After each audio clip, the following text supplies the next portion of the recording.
Bien, pues bienvenidos todos ustedes. Pastor, qué bueno que está con nosotros. Le damos la bienvenida al Pastor Domingo Hernández, como siempre, en este programa de, pues, dando a conocer el Evangelio en todas sus formas. Así que, Domingo, hay algo bueno para hoy, ¿verdad? Seguro que sí, porque el Evangelio tiene que ver con Jesús. Y el Evangelio, cuando se presenta a través de Jesús, hay que saber cómo, porque Pablo dice: a mí me lo reveló Jesús, no ningún hombre, pero si otro predica otro evangelio diferente, sí, lo dice 2 veces. Tener cuidado de cuál es el otro, ¿no? Exactamente, eso después lo anunciamos, pero hoy vamos a dilucidar aquí un versículo muy importante que tú, como teólogo que eres, profesor de teología, me place. Aquí está el pastor Vidal. Sí, me toca presentarlo ahí también. Para poder encontrar el sabor que tiene realmente esto. Porque Pablo antes había dicho otros versículos muy importantes: no temas lo que el hombre te puede hacer, Dios es contigo, ¿no? Entonces dice aquí en Hebreos capítulo 13, versículo 8, Jesucristo es el mismo ayer y hoy, y esta versión dice, y por los siglos. Ahora, ¿a qué Cristo se estaba mencionando aquí Pablo? ¿El del antiguo pacto o el del nuevo pacto? No, pues la realidad de las cosas. Aquel conoció al Evangelio de Pablo en el Cristo, dice muerto y resucitado. Exactamente. Yo no quiero saber más que de Cristo, este muerto y resucitado, ¿verdad? Entonces es lógico que hay... Y durante su vida en la tierra, dice Pablo, creo que Mateo, que Jesús enseñaba, predicaba y sanaba las enfermedades. Sí. Ahora, es muy interesante, el camino de Emaús marca muchas pautas, ¿sabías? Hay muchos misterios en ese pasaje del camino de Emaús, y dice que les abrió las escrituras y le enseñaba lo que las escrituras decían de él desde el principio, y le ardía el corazón, ¿no? Así que tiene razón. En ese sentido es el mismo hoy y siempre. Y yo creo que si, como predicadores, los que lo anunciamos, si no producimos que arde el corazón. Exactamente. Como me pasó una vez que estaba predicando yo en la casa de un militar aquí, en la base. Él no estaba, pero estaba su esposa y la suegra. La suegra había venido de su país. Y yo me puse a hablar del Evangelio y la mujer empezó a llorar. Dice: ay, yo no había entendido la justificación por la fe. Y cuando yo fui de regreso a mi casa, el que iba llorando era yo. Tocado por el Espíritu. Sí, ¿no? Claro, ahí le ardió su corazón. Sí, amén, verdad que sí. Ese es el pasaje muy lindo. Eso de que es el principio lo tiene que ver desde el punto de vista de él, no desde el punto de vista del hombre, porque el hombre de Adán, lógicamente, a cuando hizo un pacto, a cuando estuvieron en Egipto, al sacerdocio, posterior al sacerdocio, viene Cristo y a este lo crucificaron, y luego viene todas las enseñanzas posteriores, luego viene el pacto con los gentiles. Es lógico que hay un abanico. En ese sentido tenemos que tomar en cuenta que el hombre, Dios le dio diferente mensaje, Dios lo ubicó, podríamos decir, en la historia, aunque es el mismo, lógico, Él va a ser el único, siempre el mismo Dios. Pero incluso, ¿cómo se manifestó? Por ejemplo, Él se manifestó como una zarza ardiente a Moisés, y no decimos que como es el mismo ayer y siempre, hoy sea zarza, sino cómo le habló a Moisés. A Manoa, cuando se una llama de fuego.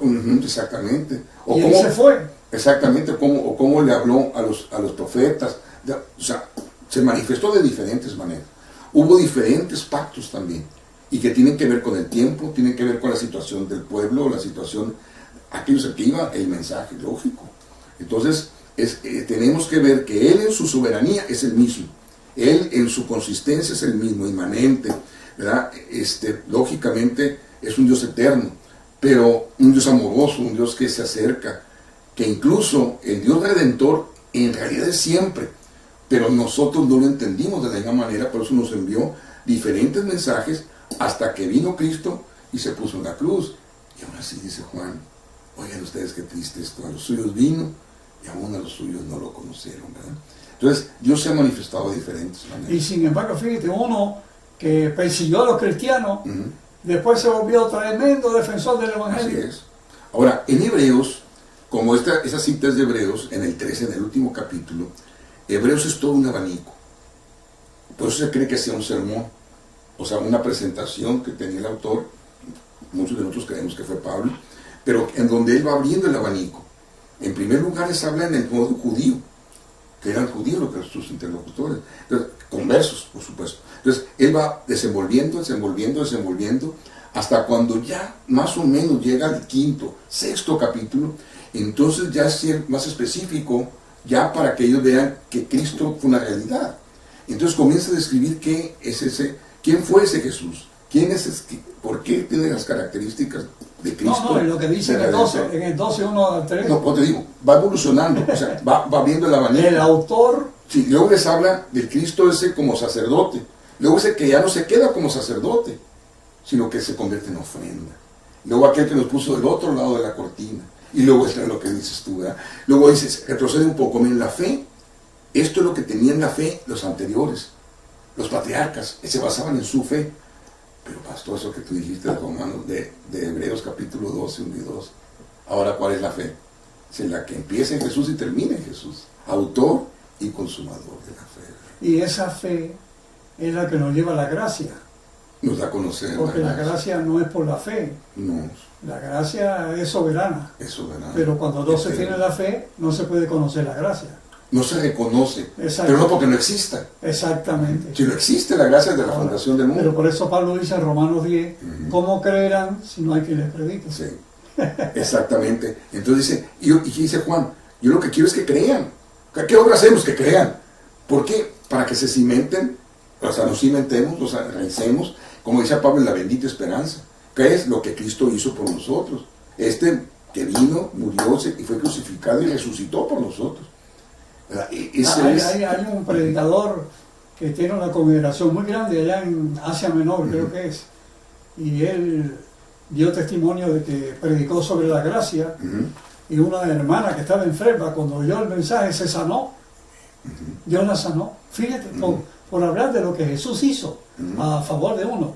Y dijo, bueno, si Jesús me salvó para siempre, mi cuerpo que está enfermo, Él puede sanarlo también. Amén. Y ahí es donde vamos a entrar poquito a poquito. Sí, porque con un solo sacrificio, eso perfecto para siempre, dice los que ya santificó.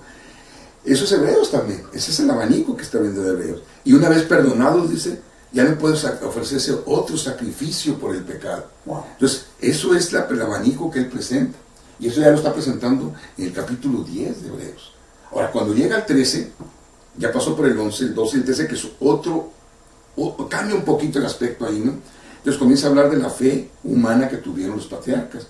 Pero ya para el final del 11 dice, nosotros tenemos algo mejor.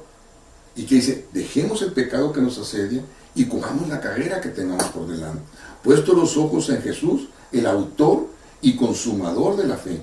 Y luego establece el cómo, quien con el gozo puesto delante de sí, lo voy a sintetizar, se entregó a la muerte y muerte de cruz. Entonces quiere decir que la fe que empieza en Cristo y termina en Cristo por lo que Él hace y Él hizo, ¿verdad? Entonces Hebreo va presentando ese, y Él es el mismo. Miren, todo lo que les presenté, de cualquier manera es el mismo, ayer, hoy y siempre. Pero ¿qué les parece, pastor? Hebreos 13:20 en adelante. Aquí dice, 20:21. Dice, y el Dios de paz, que resucitó de los muertos a nuestro Señor Jesucristo, el gran pastor de las ovejas, por la sangre del pacto eterno, os haga aptos en toda obra buena, para que hagáis su voluntad, haciendo Él en vosotros lo que es agradable delante de Él por Jesucristo, el cual sea la gloria por los siglos de los siglos. Oye, que Él sea lo que haga perfecto para siempre, y a Él sea la gloria, para siempre. Amén, amén, gloria a Dios. Por eso, ese es el mismo ayer, hoy y siempre. El que perdonó a Adán. Que Jesucristo tan lindo tenemos. El que perdonó a Eva. El que guió a Moisés, el que sacó de la tierra de esclavitud, pero luego nos mostró a Cristo. Se mostró en Isaías como el Dios redentor, el Dios salvador, el que perdona los pecados, pero luego vino y se puso en la cruz para que pudiéramos tener esa creencia, esa firme esperanza de lo perfecto que Él hizo, porque Él quiere eso que dice Hebreos 13:20-21, ¿verdad? Que estemos listos, preparados por lo que Él hizo, por la sangre del pacto eterno, no por lo que nosotros hacemos. Por eso es que la gracia es eterna, por eso es que Dios tenemos un Cristo eterno y es un Cristo de gracia, por lo tanto la gracia es eterna. Queremos que sigan con nosotros, vamos a seguir hablando de cosas a veces difíciles del Evangelio, pero queremos hacerlo para honra y gloria de Él. Así que quédense con nosotros, pastor, porque estas son, ¿verdad?, buenas noticias de gran gozo. Que Dios nos los bendiga ricamente. Ricamente.